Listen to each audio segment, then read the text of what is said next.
Primeramente, buenas tardes. Es un placer tenerle aquí conmigo. Antes de nada, quiero agradecerle por su tiempo, su disposición para poder compartir su experiencia y su conocimiento conmigo. Bueno, esta entrevista trata sobre algunos autores del psicoanálisis que estamos viendo en mi clase de la materia de corrientes psicológicas 2. Bueno, en sí voy a dar como que una pequeña introducción sobre lo que estoy viendo en mi materia. El psicoanálisis es una corriente muy fundamental en la historia de la psicología del desarrollo de Sigmund Freud. En finales del siglo XIX, su enfoque se centra en el inconsciente, los conflictos internos y la influencia de la infancia de la vida adulta. A lo largo del tiempo, hemos evolucionado los lugares de diversas interpretaciones del enfoque. Bueno, hoy tenemos el honor de conversar con Jessie, que es una profesional sobre el tema, para poder profundizar su impacto y relevancia en la actualidad. Te doy la bienvenida, Jessie, y es un placer tenerte con nosotros. Ujú. Hola, ¿cómo están? Para mí es también un placer que me hayan invitado y poder contribuir en lo que yo sé. Gracias, Jessie. Entonces vamos a empezar con la primera pregunta. ¿Cuáles fueron los principales diferentes teorías entre Freud y los disidentes del psicoanálisis, como Adler y Jung? Mm, Verás, yo creo que entre ellos hubieron un montón de diferencias, no solo teóricas, sino también personales, porque yo pienso que ellos tenían distintas personalidades. Sin embargo, bueno, como conoces, Freud daba mucha importancia al tema de la sexualidad.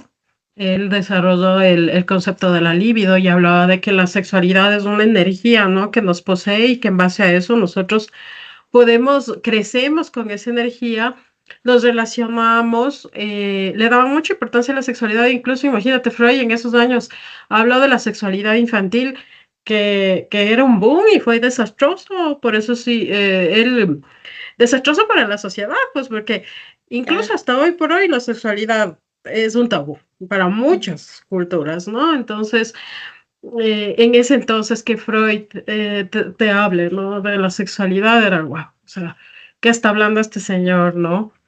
Y por eso lo llamaron incluso desde pervertido hasta viejo loco al Freud. Sin Ujú. embargo, verás, Adler y Jung en algún tiempo sí coincidieron con Freud. Bueno, entre ellos hay bastante diferencia de edad porque Jung era mayor para Adler, era mayor, me parece que con 13 años, no me acuerdo muy bien, pero era mayor. Entonces, Adler empieza interesándose en el psicoanálisis, en la teoría que proponía Freud sobre sobre estos temas de la infancia, más vale, ¿no? Sobre estos temas de la infancia que influían en la adultez. Pero Adler se separa de Freud porque Adler era como que él le daba más importancia no a la sexualidad, sino él decía que todas las personas nacen con con un complejo de inferioridad y que la constante lucha de romper ese complejo de inferioridad y llegar a la realidad era lo que le movía al ser humano a mejorar, ¿no? Y que en conseguir ese complejo de superioridad influía mucho los papás, claro, las figuras con las que se criaba el niño, o se educaba o crecía, pero también hablaba de que la sociedad era importante. Entonces, bueno, él le daba mucho, él tenía mucha esperanza en la humanidad, pues, el Adler. Y Freud no, pues Freud era más individualista porque él hablaba del inconsciente, pero de un inconsciente individual que se forma a través de tu propio estilo de crianza. Y claro, Freud no lo decía específicamente así, pero yo lo veo así, como que tu síntoma es tu síntoma y mi síntoma es mi síntoma. Y la manera en cómo a ti te educaron, te criaron y te formaron no es la misma a la que a mí me formaron, entonces él defendía la individualidad, incluso de la sintomatología. Y no hablaba de síntomas en sí propiamente porque no tenía una visión tan clínica, ¿ya? Sí. Ahora mira, Jung, Jung admiraba mucho a Freud. Entre, entre él hubo una relación de mucha amistad, sí, yo creo que sí. Pero se separaron, ¿por qué? Porque en el momento en que Jung empieza a hablar del inconsciente colectivo y empieza a hablar a la sexualidad no como el único motor que mueve al individuo, ¿no? Sino más vale, o al sujeto, sino más vale como que la energía es una de las maneras de expresar la creatividad del ser humano y Jung empieza a dar un concepto más espiritual de la situación. Entonces, de ahí tienes las tres teorías, que Ujú. claro, el psicoanálisis con Freud, a Adler le consideran uno de los padres, uno del iniciador de la corriente humanista, y por otro lado el Jung con la psicología analítica y el inconsciente colectivo. Esas son. Ahora, si a mí me dices personalmente, yo le veo a Freud, porque no olvides que ustedes están estudiando para psicología, yo también tiene que analizar esta persona. Freud era un hombre muy solitario, le gustaba más escribir, ¿no? Le gustaba mucho escribir, era muy reservado, ¿sí? En cambio, Adler era muy sociable. Y Jung, si bien es cierto, era muy reservado también, pero él era más espiritual, ¿no? Entonces, Ujú. por eso también le dijeron que Adler, e incluso algunos le decían que estaba psicótico, porque él empezó a ir más allá. Em, si a mí me pudieras dar a escoger qué teorías me quedaría con la de Freud, eh, y me quedaría mucho ahora con todo lo que está pasando actualmente con la de Jung, porque Jung tenía razón en decir que, que para curar al hombre hay que saber llegar al alma. Él Ah, decía eso, o sea, tenía una visión mucho más humana del paciente. Entonces yo me quedaría con Jung y Freud. Adler, sin embargo, es que Adler habla de los complejos de inferioridades y no creo que todo el mundo nazca con un complejo de inferioridad. Creo que los complejos se van haciendo con las experiencias. Y eso también lo dice Jung. Jung también habla de los complejos, pero asegurar de que todos nacemos con un complejo de inferioridad en la infancia y que luchamos para ser superiores, eso no me ujú. suena. Ujú. Sí, claro, me imagino también con esto de que Freud nos decía de que él enfocaba el inconsciente y también sus deseos reprimidos, también con los conflictos en infancia, también que Adler también destacaba los sentimientos de inferioridad, los deseos del poder, del impulso. Y eso. Bueno, en su experiencia como profesional, ¿cuál considera que son los mecanismos más comunes que utiliza la gente cuando se enfrenta en situaciones de ansiedad o conflicto? Yo creo que uno de los mecanismos muy generalizados que todos enfrentamos, independientemente porque tú puedes ser analista y analizante, ¿no? Ujú. Es la negación. O sea, cuando tú estás sintiendo alguna situación emocional, la gente ahorita dice, chuta, ya tengo un problemita en el estómago, creo que algo me cayó mal, creo que estoy muy cansada de tanto trabajo. No, le gusta dar nombres a las cosas, entonces es una manera de negar, ¿sí? Incluso en las rupturas, en las separaciones, tendemos a negar nuestras actitudes, nuestras elecciones, nuestra manera de comportarnos con el otro. Entonces, yo creo que la negación. Otra cosa también que puede verse es para la gente intelectual, para la gente que tiene algunos títulos universitarios o que tiene cierto nivel de razonamiento. Les encanta utilizar eso, el razonamiento, la racionalización para ajustarse en sus actitudes. Y otro también es el desplazamiento. La gente empieza a criticar al resto o a lanzar algo, premisas al resto cuando eso vive en ti. Puede que esté sucediendo en ti, porque es una manera del inconsciente también de protegerse, porque claro, es más cómodo para el sujeto vivir en el conflicto por el goce, porque ya está ahí, ya está gozando de su Ujú. síntoma, que salir de ahí. Ajá. Claro, Para mí esos podrían ser, pero más la negación. Nos encanta vivir negando las cosas. claro. Y desde su experiencia profesional, ¿cuál usted considera que son los aspectos más influyentes en la teoría de Jacques Lacan en la práctica clínica? Bueno, Jacques Lacan es un precursor fiel de Sigmund Freud. Para mí, Jacques Lacan le da una vuelta al psicoanálisis. Jacques Lacan hace una relectura de las teorías de Freud. Y lo fundamental es que Lacan le inserta el lenguaje en las teorías, o sea, dice que a través del que el lenguaje, que el inconsciente se estructura a través de un lenguaje. Yo sé que Lacan dice cosas que nosotros no podemos entender y estamos en una entrevista, a mí se me hace complicado a veces explicar esto, pero lo que él quería decir es que el lenguaje estructura a la persona en el sentido de que cuando el niño crece y va pasando sus etapas, puede socializar con el otro. El lenguaje le permite ir a la escuela, escribir, hablar, socializar. Y en el momento en que ese lenguaje le devuelve, ese lenguaje le permite que el otro le devuelva a manera de un espejo, le retribuya atención, cariño, cuidados, pero también le puede retribuir maltrato, le puede retribuir amenazas, bullying, lo que sea. Pero bueno, ese lenguaje te estructura dentro de la neurosis. Y claro, hablaba de que de las estructuras, ¿no? Del real simbólico imaginario y cómo influyen en las estructuras de la neurosis, en la psicosis y en la perversión.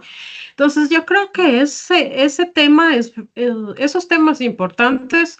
Y otra cosa que también yo podría rescatar es que Lacan en el seminario 6 habla de la transferencia y de la contratransferencia, y él ocupa el banquete de Platón para decir que toda transferencia es como un principio de amor, más o menos. No sé si lo dice claramente así, pero me gusta mucho eso. O sea, habla acerca de que de ese amor que pueden hacer entre el analizante y el analizado, pero no un amor romántico. No, no, no, no, para nada. Él no lo toma así, sino es el amor a la posición que se ocupa y a transmitir esto que tiene como el sujeto supuesto saber, la persona que está analizando, al analizante, y el amor al ejercer como profesional, más o menos, ¿no?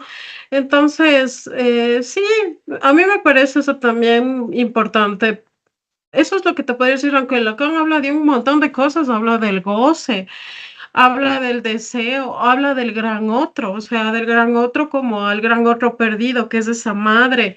Habla ya no hablamos de papá y mamá propiamente, hablamos de función paterna y materna. Amplía el complejo de Edipo en tres tiempos, o sea, claro, Lacan apertura la teoría psicoanalítica de Freud, y quien le ha leído Lacan tiene que retornar a Freud de ley para que pueda entender. Y sí, es difícil, pero el Ujú, psicoanálisis no es para todos. Ellos mismos ya lo ujú. dijeron en algún momento. Sí, claro.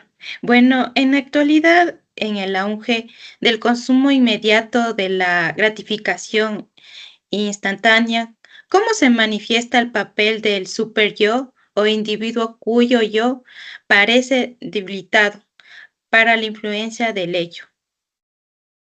O sea, verás, yo creo que, verás, tenemos estas estructuras que nos habla Lacan, ¿no? El ego, del yo y el superyo.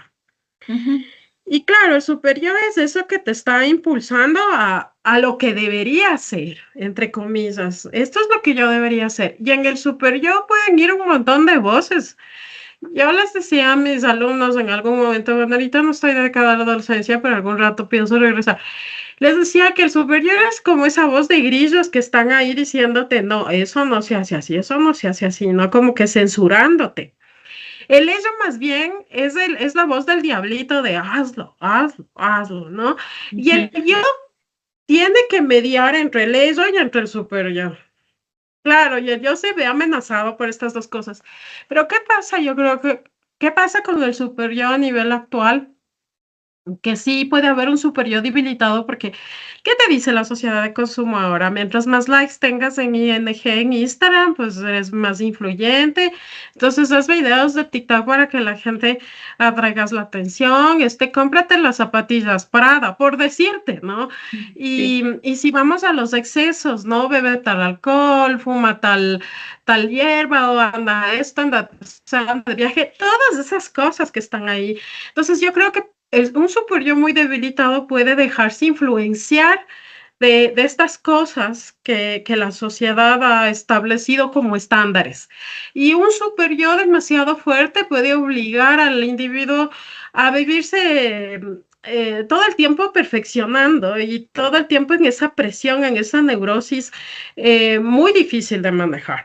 Entonces, me parece que eso, pero hoy creo que la sociedad del consumismo nos obliga más a ser gente que pueda vender de manera externa, en lo que usas, en lo que hablas, en lo que dices, en tus likes, ¿no? Esta es la era de la tecnología. claro. Entonces yo veo, más vale le veo un superior debilitado por esas voces de la sociedad que te instauran lo que tú deberías ser. Ya, muy bien. Claro. Bueno, a su juicio, ¿qué aspectos del psicoanálisis deberían reformularse para adaptarse a la necesidad actual en la psicología? Pero yo creo que siempre le han vivido pidiendo al psicoanálisis reformularse. Ya le pidieron, mira, ¿por qué? ¿Por qué? Porque el psicoanálisis no es una ciencia. Eso está claro, ¿no? La psicología es una ciencia, ¿sí? Y tras de eso hay un montón de ramas, ¿no? De la psicología. La teoría psicoanalítica o es una corriente que tú lo estás visto como lo estás viendo como una teoría, pero es una teoría que tiene mucho peso, es una teoría que ha trascendido a lo largo de toda la historia. Entonces, le han exigido moverse mucho el psicoanálisis de la parte teórica. Le han exigido que sea más breve, por ejemplo. Le han exigido que se adapte a estas herramientas digitales que veo que sí, que ahora muchos psicoanalistas ocupan este medio digital de las atenciones web o vía web o vía remota con sus pacientes, que a mí me parece perfecto. Este, mm, Sin embargo, mira, yo creo que el psicoanálisis, yo personalmente no le cambiaría nada, más vale, yo creo que, mm, que yo me mantendría en la misma premisa que dijeron los que nos anteceden, que el psicoanálisis no es para todos. O sea, hay gente que le vendrá bien ocupar el psicoanálisis como para lograr entender su estructura, su síntoma y ver cómo se desenvuelve en su vida. Y hay gente que le vendrá bien otras cosas, hay gente que le vendrá bien analizar esto que me está sucediendo actualmente y que le vendrá bien la idea de no analizar lo que me sucede actualmente con lo que me sucedió antes. Entonces eso ya depende de cada paciente y también depende de cada profesional. Me parece que va a seguir existiendo pacientes hechos para el psicoanálisis, pacientes que no están hechos para el psicoanálisis. Aparte de que no todo es terapéutico, actualmente se utilizan bastantes terapias mucho más breves, como el asesoramiento psicológico, la resolución de conflictos, las terapias breves, las terapias de tercera generación, que les dicen. Entonces, hay una variedad. Yo lo que tal vez le podría decir al psicoanálisis, los que promulgamos actualmente el psicoanálisis, deberíamos escribir esta terminología que ocupan ellos, esta prosa que ocupan para explicar las teorías de una manera más digerible, con términos mucho más asequibles a las personas, a los estudiantes, a los interesados, porque si bien es cierto la terminología psicoanalítica, hay que entender un montón de cosas para que tú puedas entender. Pero mira, yo puedo darte un nombre, por ejemplo, a mí Gabriel Rolón, que es un psicoanalista argentino, escribe y da clases se presenta en teatros y él habla de un psicoanálisis muy digerible. y que lo pueden encontrar en TikTok, que lo pueden encontrar en redes sociales, y él habla acerca de estas cosas desde el punto de vista psicoanalítico, y con él ya se va viendo que hay otras maneras de exponer el psicoanálisis. Puede decirse de una manera más criolla, porque entenderás que el psicoanálisis es súper formal. Entonces, tal vez le pondría algo más de informalidad y, y algo más de calidez en la relación analista-paciente, porque el analista sí es muy castrante, ocupando los términos de psicoanalíticos, es muy castrante, ¿no? No es alguien que haga un vínculo así como muy afectivo. Entonces, le sumaría eso. Pero yo, desde mi ejercicio profesional, he aplicado el psicoanálisis y no me he olvidado de ser afectiva con mis pacientes. Y claro, es encontrar más vale tu propia manera de ejercer la terapia. Claro. Bueno, Jessy, ha sido un gusto conversar con usted. Aprecio mucho su tiempo, de todas estas valiosas ideas que usted ha compartido con nosotros. Bueno, antes de finalizar, ¿hay algún consejo que le gustaría dar a quienes le interesen esto del psicoanálisis? Yo creo que independientemente de que te guste o no el psicoanálisis, deberías leer. Deberías quitarte la idea de que Freud, porque todo el mundo le dice estaba loco, estaba pervertido, porque hablaba de la sexualidad. Pero Freud no habló de la sexualidad, del acto sexual. Freud habló de que la sexualidad era el inicio de todo en la vida. Tenía razón al decir eso, ¿no? Leerlo y tratar de entender las premisas básicas del psicoanálisis, las ideas básicas. Hay unos libritos que a mí me gustaba mucho leer en la universidad, que se llama Ujú. Freud para principiantes, Lacan para principiantes. Me parece que hay videos también en YouTube ahora de Freud para principiantes y Lacan para principiantes, te van a dar la idea de lo que es. Yo tengo una maestría en psicoanálisis y siempre leía a Freud, a Lacan y a otros exponentes. Sin embargo, posterior, ya mayor, ya mayor diría yo en esto, tuve la oportunidad de leer a Jung y también pude rescatar algunas cosas que él proponía. Entonces, lo importante creo que es leer y saber qué es con lo que te puedes quedar, qué es con lo que te resuena a ti, ¿no?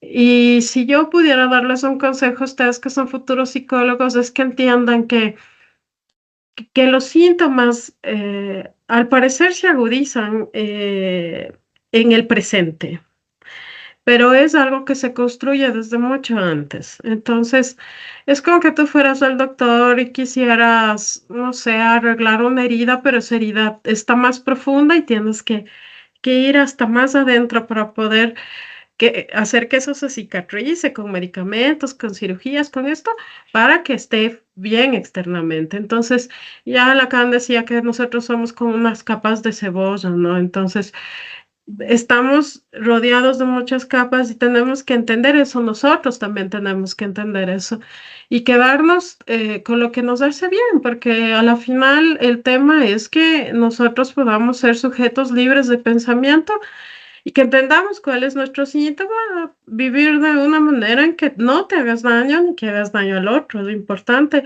para ti como profesional que vas a hacer y para el paciente.